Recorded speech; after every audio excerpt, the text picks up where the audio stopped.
When I was a baby, the doctors told my mom I might never walk.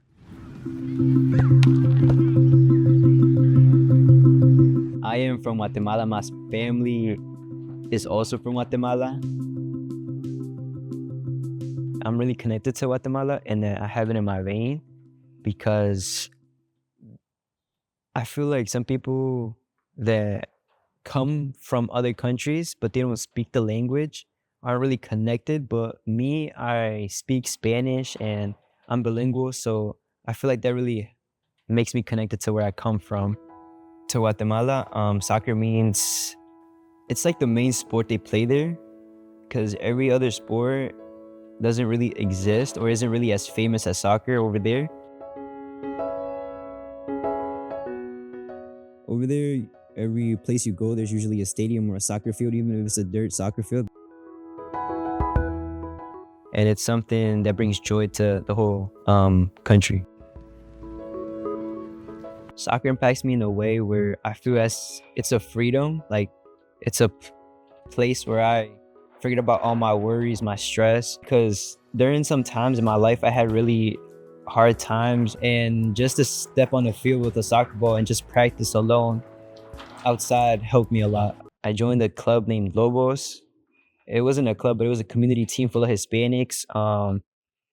And eventually, as I grew older, everything just started like people would tell me Lobos was gonna end soon, so I had to look for another team. Eventually, I got scouted to the team I'm at right now.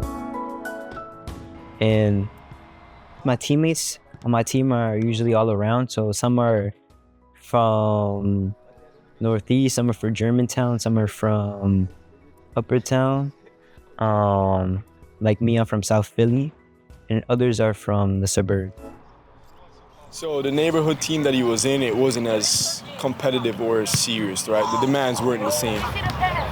Yo, are you famous? They're following him, yo. Here it's, okay, can you get them looks for college?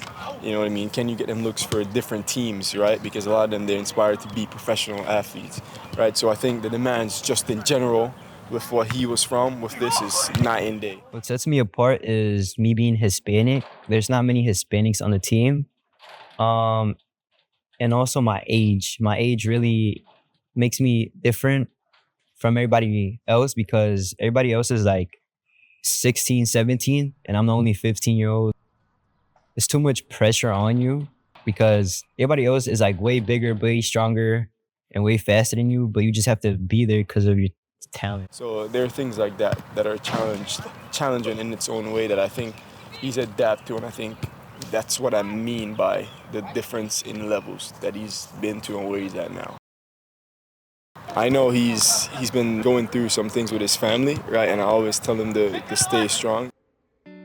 If I talked to my younger self, I would have never told him how far we made it. I think about the sacrifice my family made and then how those sacrifices will not go to waste.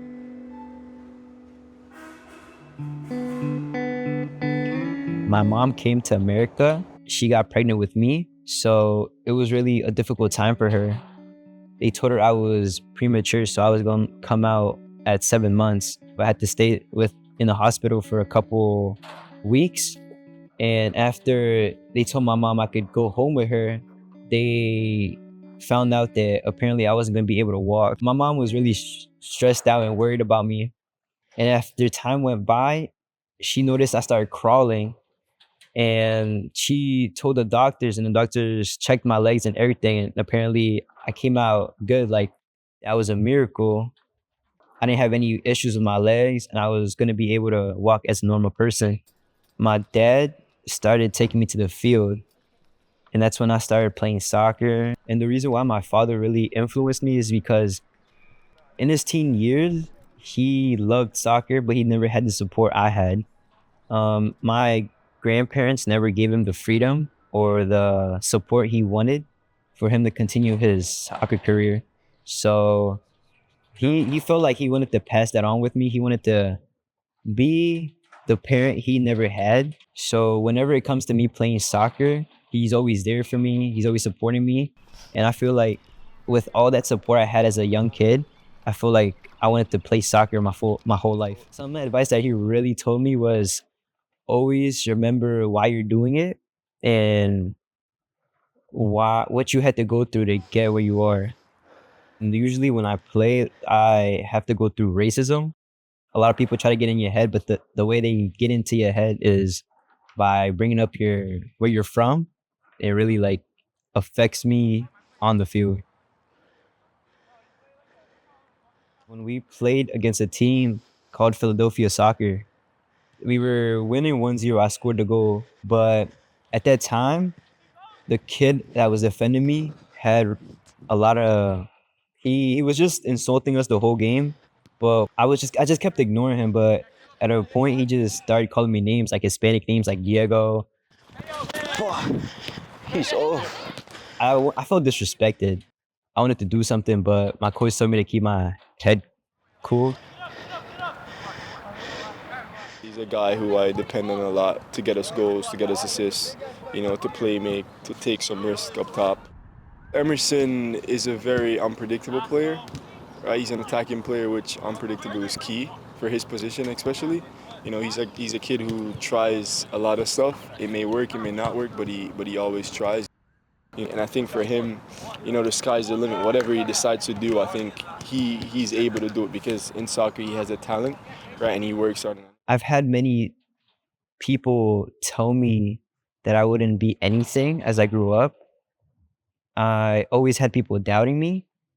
And when I had God by my side, it just made me stronger. He made a miracle with me. God really gave me a purpose to do everything I can